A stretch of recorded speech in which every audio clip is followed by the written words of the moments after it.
మొన్న ఈ మధ్యనే ఇది జగన్ టైంలో పల్నాడు ప్రాంతంలో ఒక తెలుగుదేశం పార్టీ కార్యకర్త ప్రకటన జరిగితే ఎలక్షన్స్ టైంలో వాళ్ళ అబ్బాయికి ఉద్యోగం ఇచ్చినట్టున్నారు, ప్రభుత్వ ఉద్యోగం.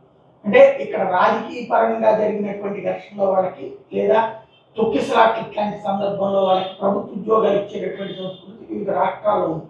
ఇప్పుడు వీటికి చెప్పెడుతుందా, విజయ్కి మాత్రమే ఈ దెబ్బ ఏంటనేది చూడాలి. మద్రాస్ హైకోర్టులో విజయ్ సర్కార్కి ఎదురు దెబ్బ తగిలింది. కరూరు తొక్కిసలాట్లో మృతి చెందిన వాళ్ళ కుటుంబాలకు ఇచ్చిన ఉద్యోగాలు చల్లవని హైకోర్టు తేల్చి చెప్పింది. రాజ్యాంగ పరిమితులకు లోబడి ప్రభుత్వం వ్యవహరించాలని సూచించింది. ప్రభుత్వ ఉద్యోగుల మీద నియంత్రణ లేకపోతే అరాచక వర్షానికి రాజ్యం వెళ్తుంది.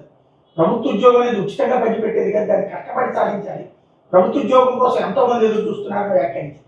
లాస్ట్ ఇయర్ సెప్టెంబర్లో టీవీకే ర్యాలీలో చోటు చేసుకుని తొక్కిసలాట్ 41 మంది చనిపోతే బాధితుల కుటుంబాలకు ప్రభుత్వ ఉద్యోగాలు కల్పిస్తామని విజయ్ హామీ ఇవ్వడం, ముఖ్యమంత్రిగా బాధ్యతలు స్వీకరించిన తర్వాత మరోసారి కరూరు వెళ్ళి అర్హతలో 32 మందికి వీళ్ళు ప్రభుత్వ శాఖలో తాత్కాలిక నియామకాలు అందజేశారు, కాంట్రాక్ట్ ఎంప్లాయీస్. దీని మీద అన్నాడీఏకే నేత ఆర్బి ఉదయ్ కుమార్ తీవ్ర అభ్యంతరం వ్యక్తం చేయడం, చట్టపరమైన విధానాలు పక్కన పెట్టి తాత్కాలిక రాజ్యాంగ ఉద్యోగాలు ఇచ్చారని హైకోర్టు ఆశ్రయించారు. ప్రభుత్వ ఉద్యోగాల కోసం ఎంతో మంది యువత తీవ్రంగా శ్రమిస్తున్నారని, ప్రభుత్వం ఏ ఉద్యోగ నియామక ప్రక్రియ చేపట్టా తమిళనాడు పబ్లిక్ సర్వీస్ కమిషనర్ చేపట్టాలన్నారు. దీని మీద తాజా విచారణ చేపట్టి న్యాయస్థానం శ్రీ విజయ్ చేపట్టి ఏమంటారు చదవబోవాలి.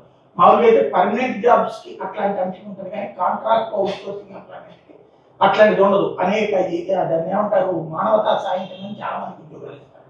మేబీ ఇప్పుడు డివిజన్ బెంచ్కి వెళ్ళొచ్చు, అవసరం సుప్రీంకోర్టు దాకా కూడా వెళ్ళొచ్చు విజయ్ సర్కార్. ఇంకోటి డిఎంకేకి వ్యతిరేకంగా కావాలంటే ఏ నిరసన ఆయనతో చేయొచ్చు, ఎందుకంటే నోటి దగ్గర ముద్దలాగేస్తారు, చచ్చిపోతే కుటుంబాలు వాళ్ళకి సంబంధించి అన్నటువంటిది గొడవ చేయొచ్చు.